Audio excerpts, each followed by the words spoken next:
हर हर महादेव. महाशिवरात्र हा सण नाही तर आध्यात्मिक ऊर्जेची रात्र आहे.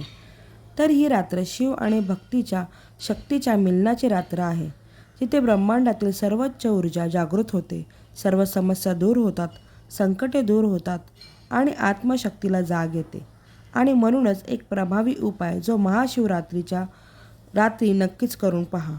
हा उपाय अगदी साधा सोपा आहे, पण श्रद्धेने केला तर त्याचा चमत्कार नक्कीच घडतो. चला तर मग कोणता आहे हा उपाय आणि कसा करायचा, कधी करावा, सविस्तर जाणून घेऊया.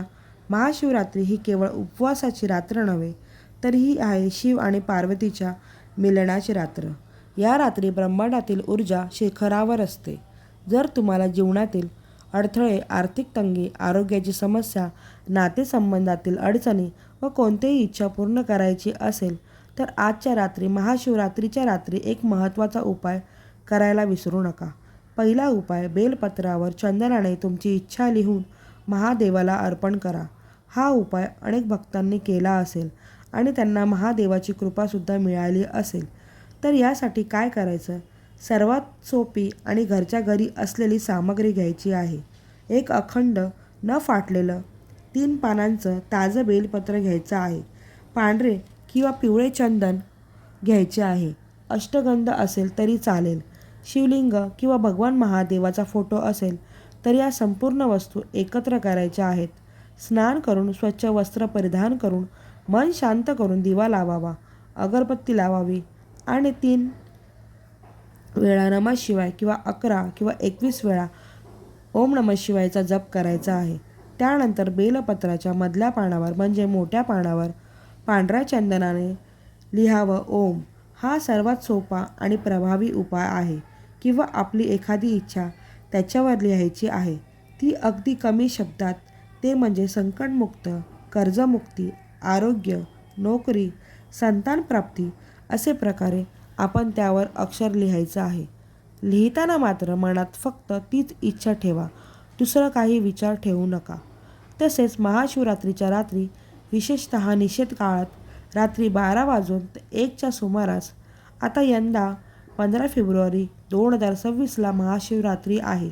या रात्री आपण हा उपाय करू शकता.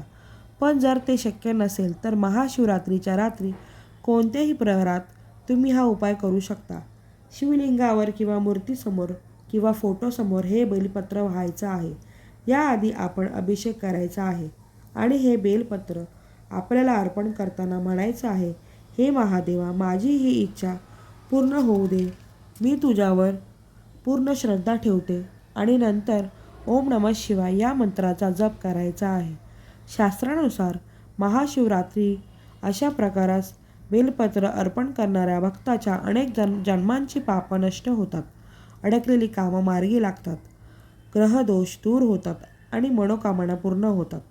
कारण महाशिवरात्र ही जागरणाची रात्र आहे. ते आपल्यातील शिवतत्वाला जाग करण्याची रात्र आहे. जेव्हा तुम्ही श्रद्धेने काय करता किंवा कोणतेही उपाय करता तेव्हा महादेव स्वतः तुमच्या इच्छा ऐकतात, तुमच्यावर कृपा करतात. अशा बऱ्याच जणांचे अनुभव आहे. अनेक भक्तांनी सांगितले आहे की या उपासना केल्याने त्यांच्या जीवनात चमत्कार झालेत. जीवनात नोकरी लागली आहे, आजार बरे झालेत, नातेसंबंधसुद्धा सुधारले आहेत. आता हा उपाय करणाऱ्यांना काय करू नये?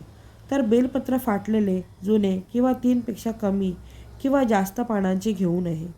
हे बेलपत्र महादेवांना अर्पण करताना मनात राग, द्वेष किंवा नकारात्मक विचार ठेवू नये. आता काही टिप, या उपायाने तुम्हाला जास्तच उपयोग होईल. रात्रभर जागरण करत असाल तर ओम नमः शिवाय या मंत्राचा जप करत राहावा. या रात्री शिवमहापुराण ऐकावं, फळहार किंवा दूध घेऊन उपवास करा. घरात दिवे लावा, भांग, धोतरा, पांढरी फुले महादेवाला वाहा आणि सकाळी उठल्यावर शिव मंदिरात जाऊन दर्शन घ्या. महाशिवरात्रीची संधी अजिबात सोडू नका. रात्री हा उपाय करून पहा आणि कमेंटमध्ये अनुभव शेअर करायला विसरू नका. हा उपाय करताना तुम्हाला नक्कीच वाटेल की महादेव तुमच्या समोर बसलेत.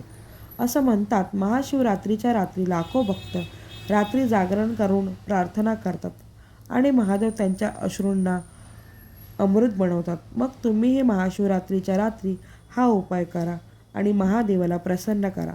अशा प्रकारे सणावारासंबंधी माहिती मिळवण्यासाठी माझ्या चॅनलला सबस्क्राईब करा. बेल आयकॉनला क्लिक करा. लाईक, शेअर आणि कमेंटमध्ये ओम नमः शिवाय लिहायला विसरू नका. भेटूया पुढच्या व्हिडिओमध्ये. तुम्हाला महाशिवरात्रीच्या खूप खूप शुभेच्छा. श्री स्वामी समर्थ.